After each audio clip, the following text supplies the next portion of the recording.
your host, Neil Johnson, with some great news coming out of the state of Minnesota. Actually, this is going to change the balance of power in Minnesota. The Democrats only had a one-seat majority. And it's really fascinating. Have you guys noticed that there is so much news coming out of Minnesota lately? And it's kind of funny to me because there's this statement in Minnesota talks about being Minnesota nice, folks. This is Minnesota passive aggressive. This is absolutely wild.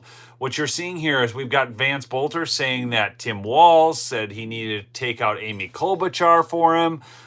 We've got the murders, of course, that Vance Bolter had gone through. We've got that whole story, by the way, still does not make sense. Why did he take out the two people who voted with the Republicans if his whole thing was abortion? And again, I've watched the performance. I've covered this before, but the whole story is weird. And now we have new news dropping in that as well. But now we have a Democrat senator in Minnesota actually convicted, folks. This is convicted. She is going to jail. I mean, if you guys can't put a hand clap in the chat, smash that like over that. I don't know what. So people are always asking, well, where are the arrests? Where are the arrests? We now have a sitting senator in Minnesota actually not only arrested, but now convicted by trial. We have that LaMonica McIver. She has been indicted by a federal grand jury. We build from big to small. We just keep going. So this is a big, big story. So if you don't know, I'm going to give you the background on this, but it's State Senator Nicole Mitchell. She was found guilty of first-degree burglary and possession of burglary tools. Now, what's really funny is she tried to get off of this one, and you won't believe it. She said she was doing a wellness check. Okay. She entered through an egress window in the basement with a flashlight, all dressed in black. But she was doing a wellness check. How many of you think that is the most ridiculous defense you've ever heard in your life? When you go to do wellness checks on your relatives, so this was it would have been her stepmom, do you dress up in black and sneak in through egress windows with a flashlight? I was just, honestly, quite possibly the worst defense of all time ever in the history of the world, and she has now been found guilty. So, but this is going to have a major ramification for Minnesota Senate and the state's political landscape, and I'm going to get into all of that. But again, guys, did you see that Vance Bolter? This is so in Minnesota. There was also 2 political assassinations. It was 2 people were taken out, 2 people were left fighting for their lives who were living through it. But Melissa Hortman, who was the former Speaker of the House in Minnesota, a Democrat, killed by this Vance Bolter. And then I'm trying to remember the other gentleman's name who was shot, but both they and their spouses were shot. It was an in-home assassinations, basically. Okay. So, but this has been going on for over a year. We covered this story back when, but let me just, I'm going to read from Alpha News, which is just phenomenal reporting in Minnesota.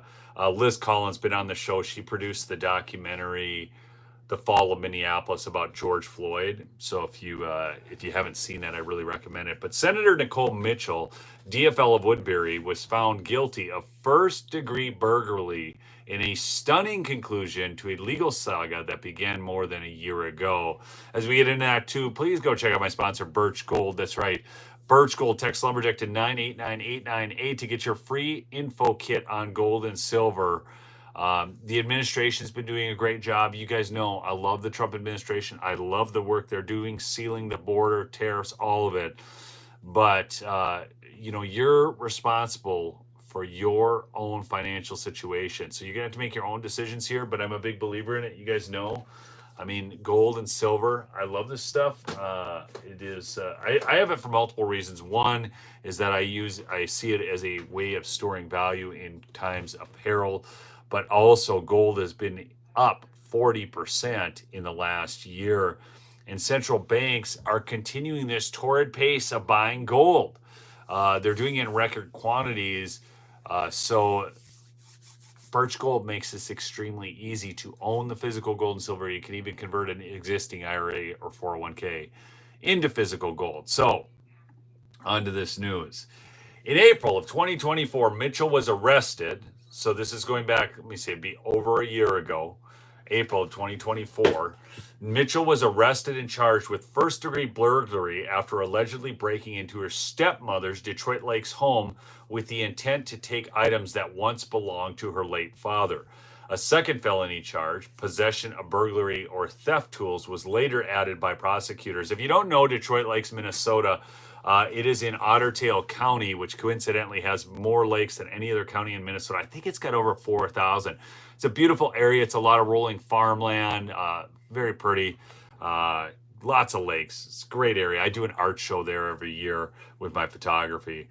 It's fantastic. But Mitchell's trial began on Monday and featured body camera footage, several witnesses, and the senator testifying in her own defense. On Friday, the defense rested the case and both sides made their closing arguments. Now, I think something else you need to know is obviously she was guilty at this time. Okay, they caught her in the home. She was laying on the floor dressed in black.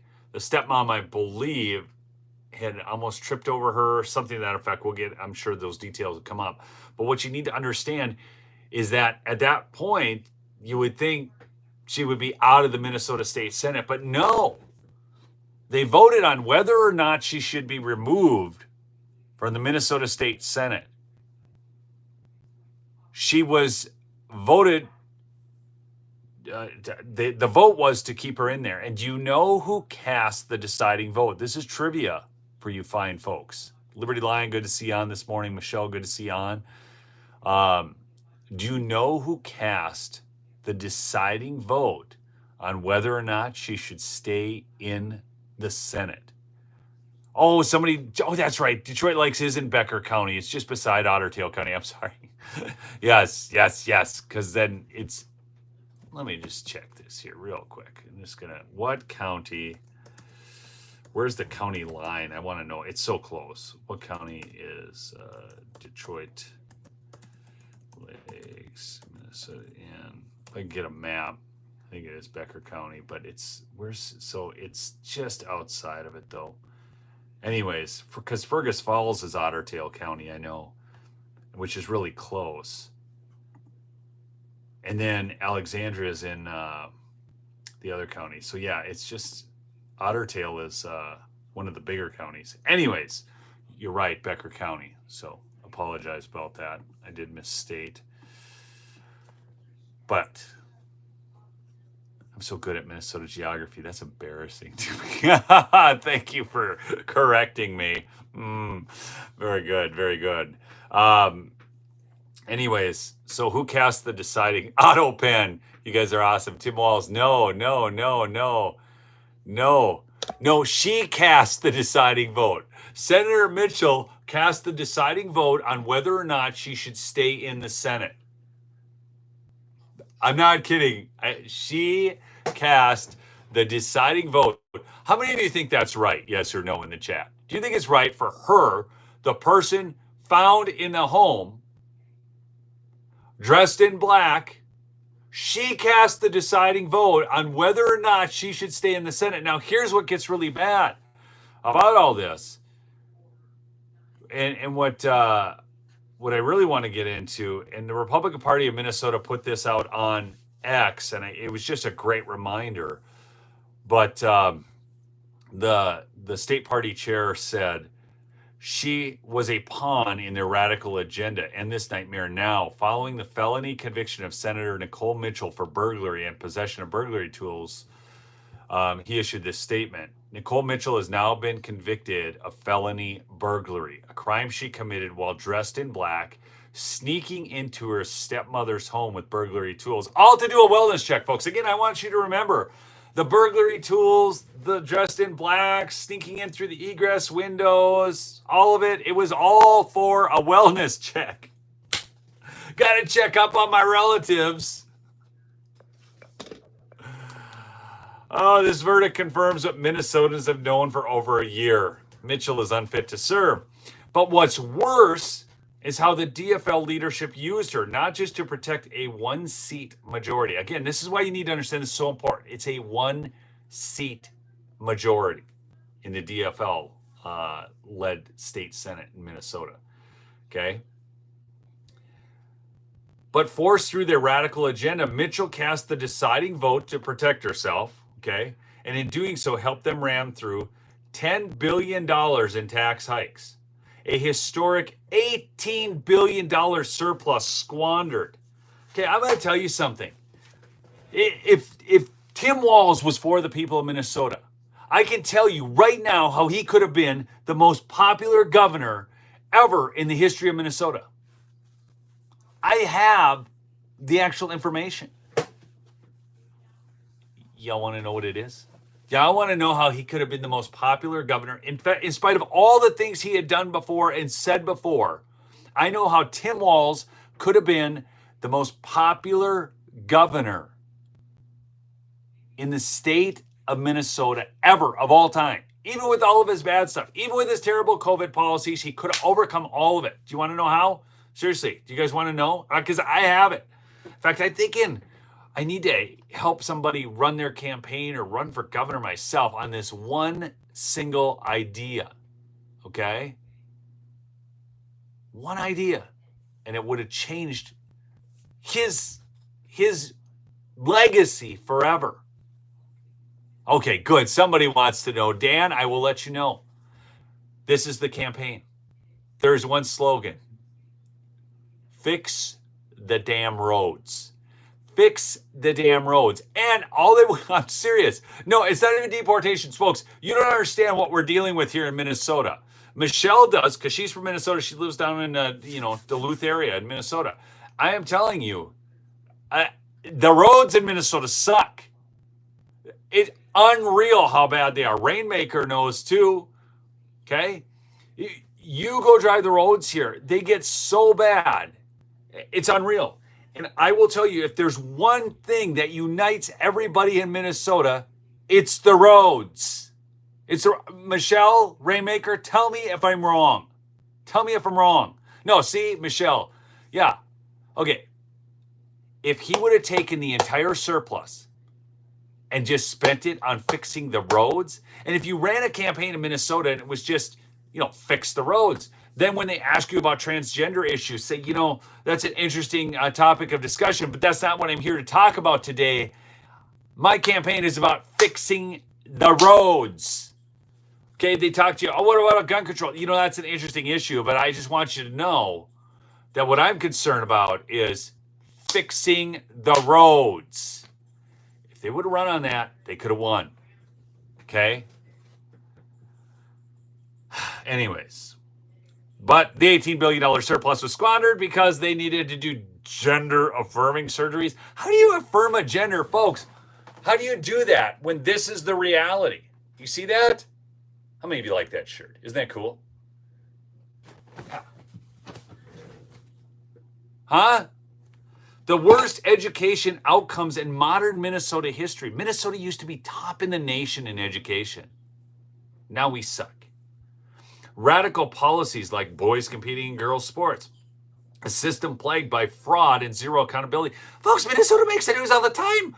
We got a state softball tournament won by a dude who pitches so fast he pitched a complete shutout. Oh, and the kid food scam. Yeah, I mean, it's just absolutely unreal. I think we're over, what are we, over $600 million in fraud in Minnesota? It's horrible. It's horrible. Governor Walz and Senate Democrats delayed her trial, withheld key evidence, and did everything possible to keep Mitchell's vote in play, all to maintain power.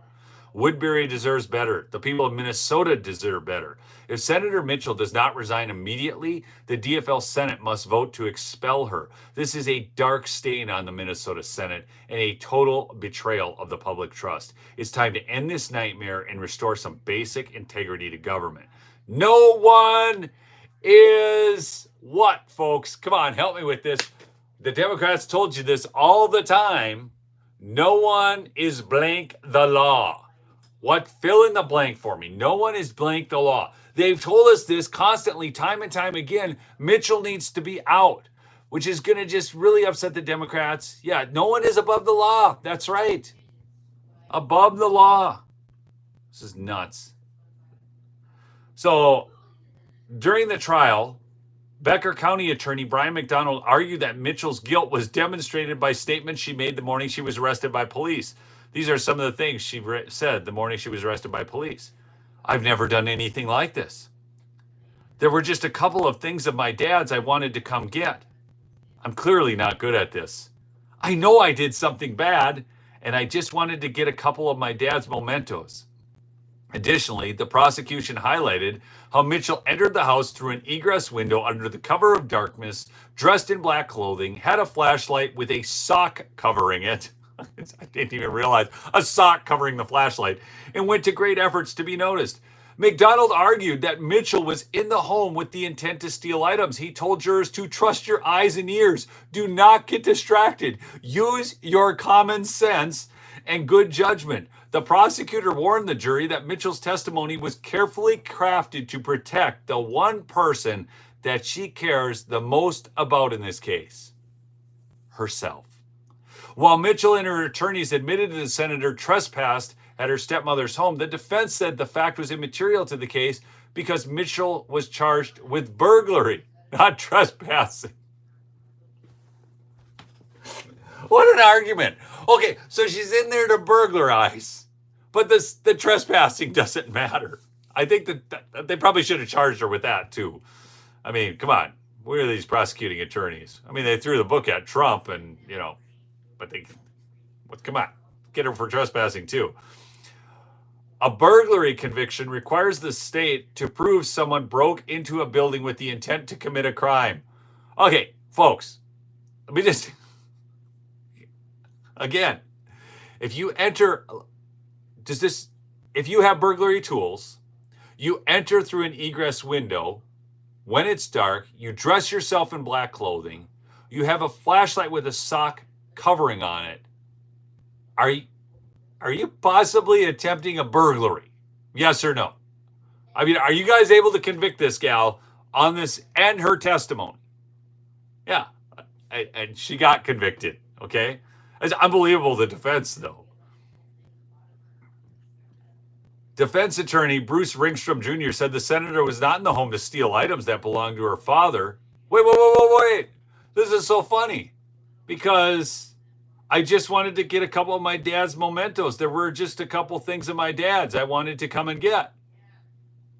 Now, defense attorney Bruce Ringstrom is saying that she wasn't there to steal items that belonged to her father, but instead was there to do a welfare check on her 75-year-old stepmother, Carol, who was diagnosed with Alzheimer's disease several years ago. Testifying in her own defense, Mitchell said Carol was declining due to Alzheimer's disease, and Mitchell felt Carol's family was not providing proper assistance. As such, the senator said she went to Detroit Lakes to check on her stepmother and review how she was living. Mitchell told the jury she tried to be undetected because Carol would be enraged if she knew someone was checking on her or looking for evidence of her decline. Sounds like they had a great relationship, doesn't it, folks? I mean, let me ask you a question. I'm quite serious about this. If you had a parent who is suffering from Alzheimer's, how would you treat that parent? Or would you be in touch with them? Would you love on them, understanding that the Alzheimer's was something to be understood, not to be, showed up dressed like a thief, works every time. That's right, Barry. Anyhow, I would think, so I cared for both my parents when they were dying. I know many of you have probably done this too. You can comment in the chat if you've done that. But I'm sure a lot of you have cared for aging, dying parents. Both of mine had cancer. It was very difficult. Tough to see them go. Just was. But I will tell you that through that all, as I'm keeping in touch with them initially, and then they're actually, my dad was actually in my home, and then I actually went to my mom's home on a regular basis. And then I actually stayed nights there and everything to take care of my mom. But my mom wasn't enraged. She was actually happy because I was cooking meals for her. So like, wouldn't you just call up your relative and say, hey, I'd like to get together with you, come over, make you some food, whatever? Oh, gosh. According to the defense, Mitchell's statements from her arrest were white lies. Mitchell told to keep her stepmother from knowing the real reason she was in the home. At trial, Mitchell said she didn't take anything from the home and did not intend to take anything. After a 3-hour deliberation, the jury convicted Mitchell on both charges. The convictions will have major ramifications for Mitchell personally and the state Senate. Under Minnesota law, a conviction of first-degree burglary carries a maximum sentence of 20 years in prison, a $35,000 fine, or both. Mitchell has 2 young sons. I feel very bad for them. Senate Majority Leader Aaron Murphy of St. Paul released a statement after Mitchell's convictions, which said Senator Mitchell has told colleagues that she intended to resign if found guilty of this crime, and I expect her to follow through on that pledge. Our caucus remains focused on the issues that matter to Minnesota families and communities. In the Senate, the Democrats have a 1-seat majority. That's 34-33. So, folks, when she loses her seat, it will be a tie in the Minnesota State Senate at 33. There is no, my understanding of Minnesota rules, if I'm remembering correctly, there is no tiebreaker. There's no tiebreaker. So they have to come to agreement. There's no tiebreaker. I mean, they don't have like Tim Walz can't come in and vote or somebody else. This isn't like the vice president comes into the Senate. With Mitchell's conviction, the Senate is poised to be evenly split. In turn, a special election will be called to fill Mitchell's seat, with the winner determining which party controls the chamber. Now, interestingly, she is in Woodbury, Minnesota. Woodbury, she won that seat by 17 points. But Woodbury used to be conservative. When I lived down in the Twin Cities area, I used to go horseback riding in Woodbury. There was a horse farm out there, and I'd go out riding. I love horses. I don't know if you guys love horses, but I love them. Anyways, but she won that seat by 17 points, which is wild to me because at the time that I was there, it was more conservative. Senate Republicans have been clear since day one that this conduct was unbecoming of a senator. We expect Mitchell's immediate resignation from the Senate. If she's unwilling to resign, she must be expelled as soon as possible to protect the integrity of the Senate. Always interesting when any politician seems to talk about integrity these days. Here, I gave you a couple other headlines out of Minnesota, though. You guys, folks, Minnesota's messed up. And there's always, like I say, there's been this thing about Minnesota nice. It is messed up. There is so much, and you see it, this passive-aggressive, bitter behavior. Minnesota axe murderer sentenced to life, set to be released under new law passed by the DFL trifecta. See, there's another one that voted on. Capitol security officer on leave after posing as undercover cop while drunk with loaded gun.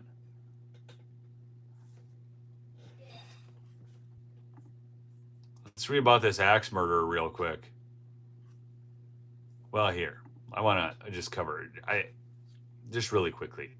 Vance Bolter, right? The guy who did the assassinations here in Minnesota, the political assassinations, wrote his letter to Kash Patel, right? Where he says clearly that Tim Walz wanted me to kill Amy Klobuchar. Tim wants to be senator. I mean, the letter is 2 pages. It's pretty, goes into all the details. He said, if you think I'm making this up, just get on the phone and tell Tim you have a few questions for him.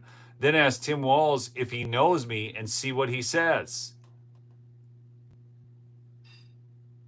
Yet he's supposedly a Republican. It's just, oh gosh. Do you remember the Papa John's guy? I mean, you know, he's got a wife and 5 kids, but he lived in the cities with this Papa John's guy. Do you remember too the morning of after his wife was caught with a wad of cash, a gun, and papers for getting out of here? There was the manifesto in the car. Okay, and none of the story makes sense. I've said this from day one about the Bolter assassinations. None of it makes sense. Okay. Again, he attempted to take out the two people who crossed the aisle to vote with Trump's on defunding healthcare for illegal immigrants. So, wait, so you're telling me that a Republican was that upset about that and that he was really a Trump supporter? This stuff is just BS, just crap. Okay. But back to the axe murder. A convicted axe murderer. Oh, he killed 4 members of his family, including his parents and 2 siblings, is set to be released from prison despite his life sentence, all because of a new Minnesota law passed during the 2023 DFL trifecta. David Francis Brom, 53, has been incarcerated since 1989, just days after he turned 18 years old. Wow. Brom committed the grisly murders of his family in Rochester, Minnesota in 1988 when he was just 16 years old. At the time of sentencing, Judge Ancy Morse sentenced Brom to 3 consecutive life terms and ordered a 4th life sentence in the murder of Brom's 14-year-old sister, Diane. Oh my gosh. Can you imagine being 16 and taking out your 14-year-old sister with an axe? To run concurrently to the life sentence in the murder of Brom's 10-year-old brother, Ricky. He took out his 14-year-old sister and 10-year-old brother with an axe? And his parents? Oh my gosh. What in the world has to be going through your mind to take out your 14-year-old sister and your 10-year-old brother? You're 16. Oh, Jesus. Sweet Jesus. Save that man. I know the Lord did bad. Save him, though. I mean, good night. Get him to come to repentance in you. Oh, Lord. In 2023, the Democrat-controlled legislature passed a law, chief authored by Sandra Feist, DFL New Brighton, banning life in prison for juvenile offenders, which was signed into law by Governor Tim Walz. It went into effect retroactively, meaning it would also apply to people previously convicted as juveniles and serving sentences over 15 years, making Brom now eligible for parole. Brom is scheduled for release from prison later this month. Folks, I mean, I hope he gets saved. Seriously, I hope he finds Jesus, but I do not want him released. No, I do not. Where are you guys at on this? I mean, do you think he has served, let's see. So from the time he was 16 to now 53. So that'd be not quite 40 years. It'd be 37 years. What do you guys think? I mean, he has served 37 years. Do you think that's enough or life? I mean, he shouldn't be released. You know, I'd hope he'd get severe Northwoods cabin fever. I don't think so, True Sword. Or Trump Sword. There we go. You know, I hope he gets saved and then he can minister to people in Jesus. I mean, people get their hearts totally changed. I mean, they do. And, you know, and it does. I mean, you know, as I was reading out of, I believe it was Colossians this morning, but once you accept Christ and you turn to him and you let go of past ways in the world, I mean, we're all sinners. So, doesn't mean you need to keep on. But, boy, he could be a powerful testimony to these people in the jail and maybe get some other people saved. Anyways. Love y'all. Keep fighting the good fight, folks. But that's what's going on in Minnesota. At least we got a conviction from, for Senator Nicole Mitchell breaking in the house like that. Hey, go check out my other sponsor too, mypillow.com/lumberjack. I think the Giza sheets are still $49.98. We will check. That's going to go off any day. Lumberjack. Let's see. Get you the 800 number here too. Oh, I see. I put this in wrong. There we go. $49.98. Any color, any size on the Giza sheets. Dog beds are on sale too. Those are awesome dog beds. Big stuff. And you go to the kitchen towels tab on that, and you will find all kinds of pot mitts and all kinds of stuff. And then my favorite energy drink, Rev 7, is on there. Good deals. Good deals. The 800 number is 1-800-568-2865. 1-800-568-2865. Waiting for your slippers right now. Thanks, Liberty Lion, for getting those slippers. Yeah, there was I think that deal is done now. No, it's still there. Oh, he is clearing out the last remaining My Slippers he's got right now. $39.98. That's a great deal on those. Those are phenomenal slippers. So, leather protectant spray is down to $5. That's like they're giving it away. That's a phenomenal deal. All right. Keep fighting the good fight, folks. Peace out.